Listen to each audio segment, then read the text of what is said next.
The Boston Bruins finally lost in regulation, but they are off to an incredible start to the 2023-2024 NHL season.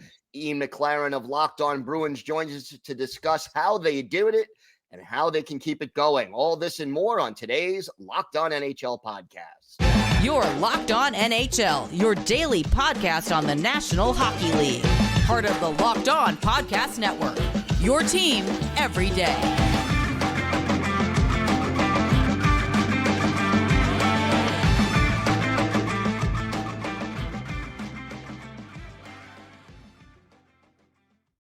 And welcome, everybody, to the Monday edition of the Locked On NHL podcast, part of the Locked On Podcast Network, your team every day. I want to thank everyone who makes Locked On NHL your first listen every day. Don't forget to subscribe on YouTube or wherever you get your podcasts so you can get new episodes as soon as they drop. And now you can find us on SiriusXM on the SXM app.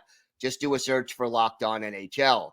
Today's episode is brought to you by Game Time. Download the Game Time app, create an account, and use code LOCKEDONNHL for $20 off your first purchase.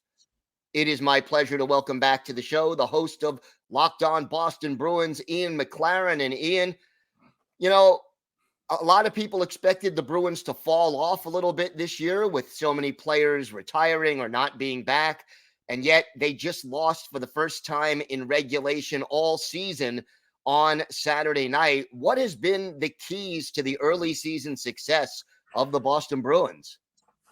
I think there's a couple things that need to be factored in. Certainly, you can look at their schedule, and the first 7 games they played were all against Western Conference opponents, and a couple games against the Chicago Blackhawks, the Anaheim Ducks, teams that probably aren't expected to do much this season. But since they've started playing against the Eastern Conference, they've still done really well. They beat Detroit, Toronto, Florida before losing to the Red Wings on Saturday night, their first regulation loss. Some guys are stepping up. Pavel Zacha started off a bit slow, but he's picked things up and looks like a viable option in the top 6. Of course, rookie center Matt Poitras has really stepped up past his 9-game kind of trial period. Will be sticking with the club for the foreseeable future. He scored in the game against the Red Wings on Saturday, has not looked out of place at all. And yeah, there's been some astute signings as well, mostly James Van Riemsdyk, who has, there was a lot of uproar among the Bruins fan base about allowing a guy like Tyler Bertuzzi to walk in free agency and sign with the Toronto Maple Leafs. James Van Riemsdyk has come in and he's outproduced Bertuzzi at 20% of his cap hit. So some good signings there. Strong team defense overall, and the goaltending for sure is one of the big things. Talk to me about David Pastrnak, because he seems like a man on a mission so far this season. Yeah, I mean, early on in his career, you could say a lot of his success came from perhaps playing with Brad Marchand and Patrice Bergeron and riding shotgun on that line. But over the past few years, he has come into his own as an elite player at the NHL level, one of the best wingers in the game.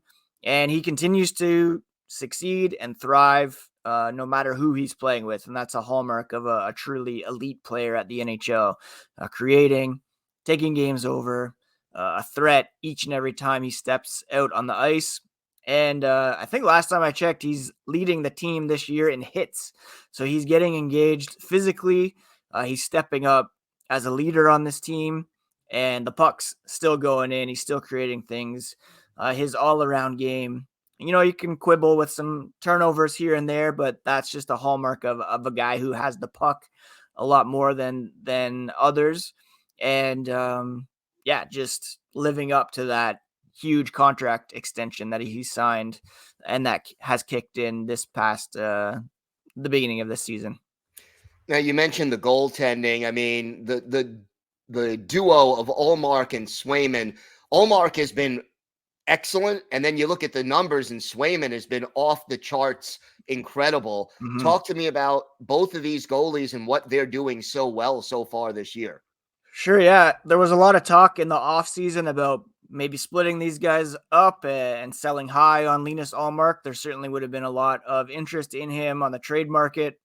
You look at a team like Edmonton who could really use him. But the Bruins rightly made the decision to prioritize keeping that tandem together. And they have been, minus last night's game against Detroit, one of the, if not the primary reason why the Bruins have been succeeding so far this season. Jim Montgomery, the head coach, has been sticking to this strict flip-flop every game, rotating them. It's not something we saw in the playoffs last year, perhaps definitely to Boston's detriment against the Florida Panthers. This tandem works. They work well together. They support each other. We see the hugs after each win. And neither guy resents the other being in there on a game-by-game basis. And it really works to Boston's advantage right now. And prioritizing the defense amid a bunch of changes up front for the Bruins has really been a savvy move for Don Sweeney and the Boston Bruins here this season.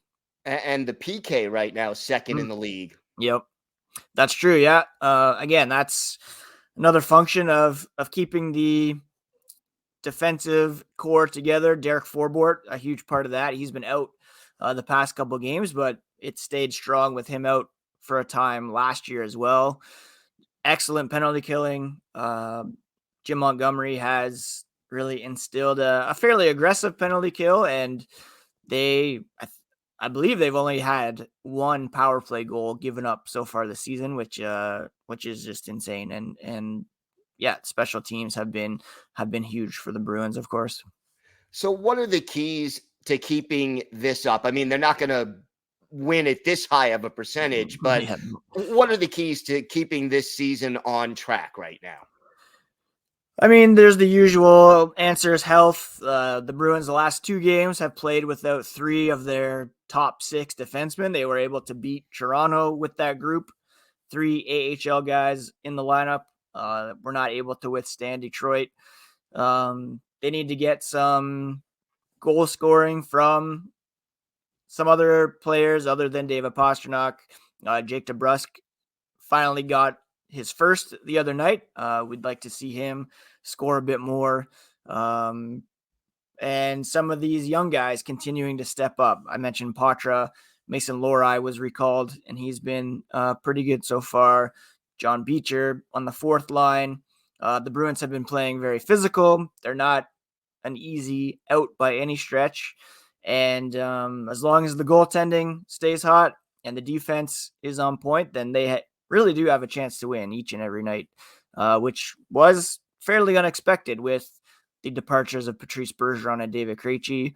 The fact that Matt Patra specifically, right in the mold of those two guys, the fact that he was ready right as they left, a nice bit of luck for the Bruins there, and Charlie Coyle, Pavel Zacha have been able to play very well with those guys out too. So yeah, things are looking pretty good. Does the depth on defense concern you right now? You mentioned three players out of the lineup. How are they handling that? I mean, yeah, they have been relying on some guys that you wouldn't have expected to be in the lineup for too long. Ian Mitchell, Parker Witherspoon. The good news is Charlie McAvoy will be back. It's not an injury situation. We know that was a suspension, so he's going to miss 2 more games. Derek Forbort's day-to-day. Matt Grzelcyk's the one concern, and Mason Lohrei has jumped up into his spot and has looked NHL ready. So, I mean, it's not ideal when you have to rely on 3 AHL guys in the game, but luckily it's not long-term situations for the guys who are out. And next man up mentality for the Bruins. Jim Montgomery's system is defense friendly, so it should be all right as long as things don't drag out too long on the defensive front. All right, Ian, why don't you tell our viewers and our listeners where they could find the podcast and where they could find you on social media? Yeah, they can find the podcast at Locked NHL Bruins on social media. I'm at ENC McLaren, and they can find Locked On Boston Bruins on your favorite podcast app and on YouTube. All right, Ian, always a pleasure. Thanks so much for stopping by. Thank you, Gil.